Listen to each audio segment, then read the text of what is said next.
At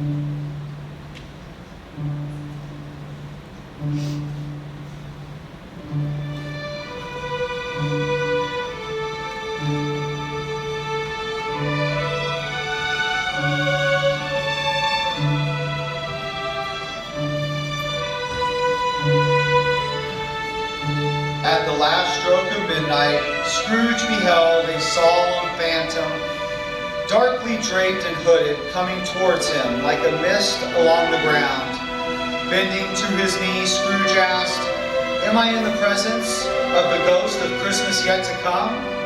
The spirit answered not, but pointed downward with his outstretched hand. "Ghost of the future," he exclaimed, "I fear you more than any specter I have seen. But as I know your purpose is to do me good, and as I hope to live to be another man from what I was, I am prepared to bear your company and do it with a thankful heart."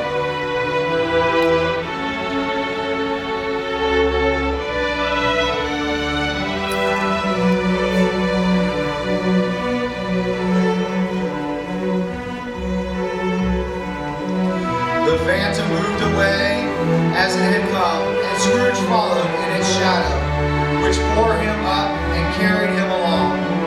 With that, the city seemed to spring up and encompass them of its own accord, and they stood before the stock exchange, where a cluster of men were carelessly discussing the death of a rich business acquaintance.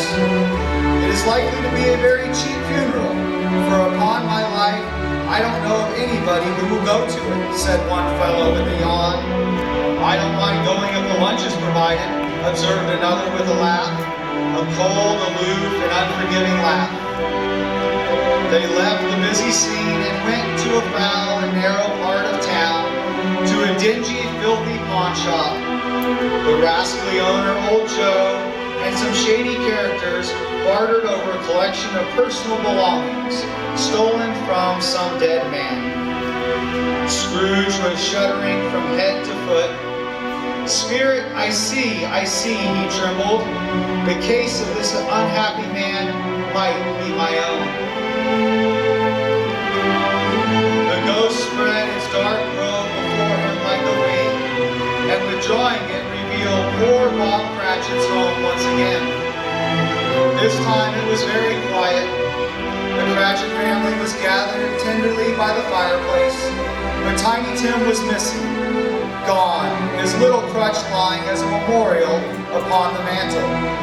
Scrooge was moved with compassion. Pondering the scenes of the night, he asked the ghost, "Tell me, spirit, who was the dead man whose things were bartered, and about whom the men laughed?" In but a misty moment, he found himself in an overgrown, weed-choked churchyard. The spirit stood among the graves and pointed down to a neglected tomb. Trembling, Scrooge crept toward it and followed the finger, read upon the gravestone his own name, Ebenezer Scrooge. Shaking and clutching at the spirit's robe, Scrooge cried out, "Spirit, hear me. I am not the man I once was. I will honor Christmas in my heart and try to keep it all the year.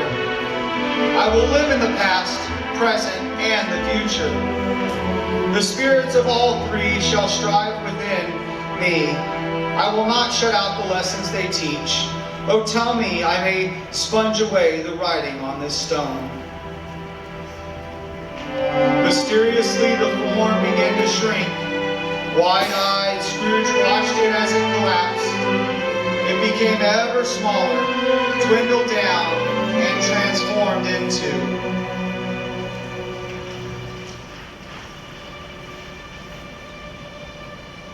a bedpost.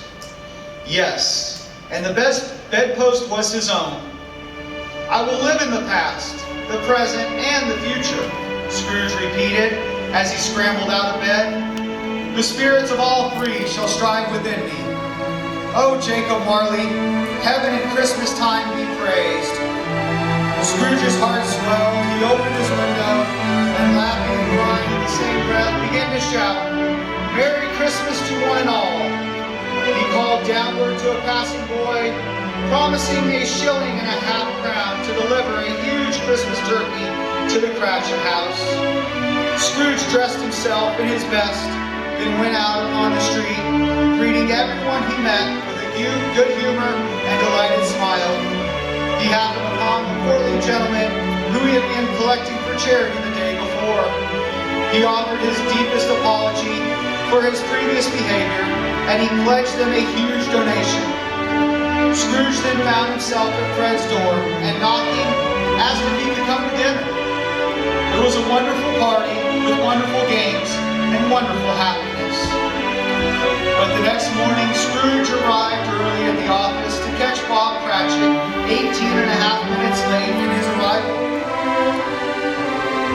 Feigning anger, Scrooge began to scold Bob, and then suddenly laughed. "A Merry Christmas, Bob.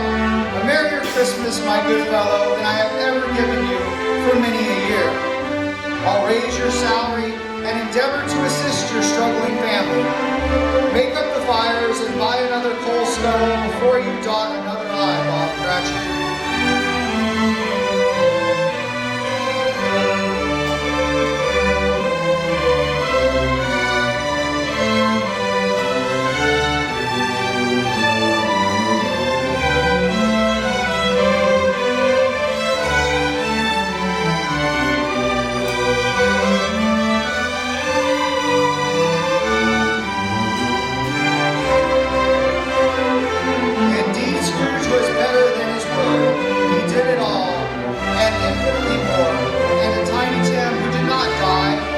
Second father.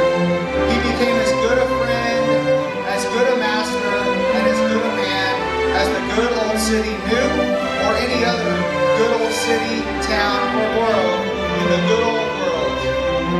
And it was always said of him that he knew how to keep Christmas well. May that be truly said of us and all of us.